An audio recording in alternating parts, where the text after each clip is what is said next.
Seorang pria bernama Budianto Sitepu, 42 tahun, warga Kabupaten Deli Serdang, Sumatera Utara, ditemukan tewas dengan tubuh penuh luka setelah ditangkap polisi saat malam menjelang Natal pada Selasa 24 Desember 2024. Dia tewas setelah 2 hari ditahan akibat mabuk dan melakukan tindak kekerasan.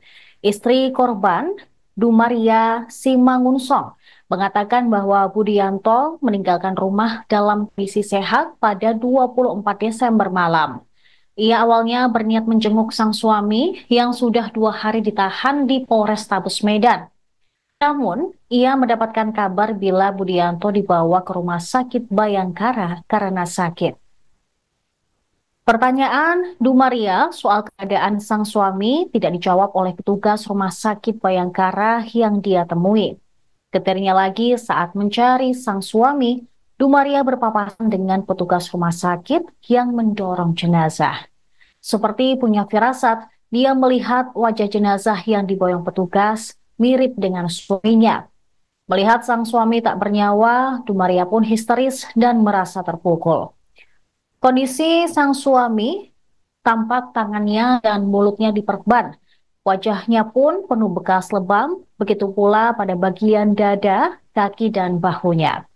Sementara itu pihak kepolisian menjelaskan Budianto dan teman-temannya ditangkap saat sedang menikmati minuman keras sambil memutar musik volume tinggi di sebuah warung di Gang Horas, Desa Sei Semayang, Kecamatan Sunggal. Aktivitas tersebut mengundang protes warga sekitar karena dianggap mengganggu. Sekitar pukul 23 waktu Indonesia Barat, seorang anggota kepolisian yang kebetulan berada di lokasi menegur mereka. Akan tetapi, Budianto yang dalam kondisi mabuk tidak terima dengan teguran itu. Situasi semakin memanas ketika salah satu temannya diduga mengancam dengan senjata tajam. Personil kepolisian turun mengamankan Budianto dan 2 rekannya, lalu dibawa ke Polrestabes Medan pada Rabu dini hari. Dia merasa tidak senang, kemudian anggota menyampaikan tegurannya, ya kan? Kemudian Pak BS ini mengancam untuk membawa teman-temannya, bahwa dia juga punya teman. Dan kondisinya pada saat itu kondisi orang minum tua gimana ya? Saya mau ngomong ya kan? Mungkin rekan-rekan kalau dalam kondisi normal seperti ini mungkin kita tidak bisa merasakan atmosfernya pada saat itu.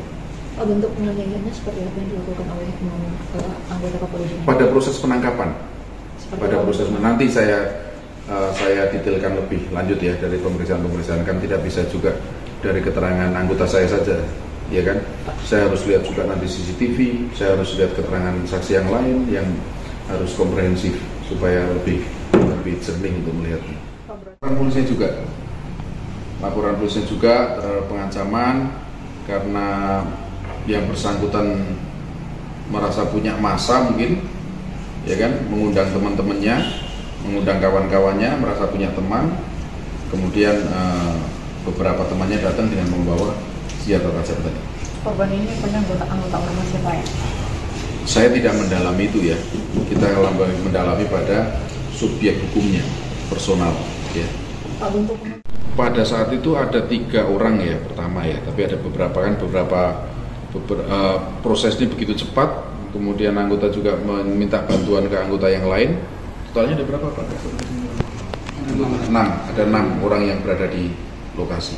6 orang ini anggota kepolisian semua? Iya, anggota Polrestabes Medan, Satreskrim Polrestabes Medan. Download Tribun X sekarang, menghadirkan lokal menjadi Indonesia.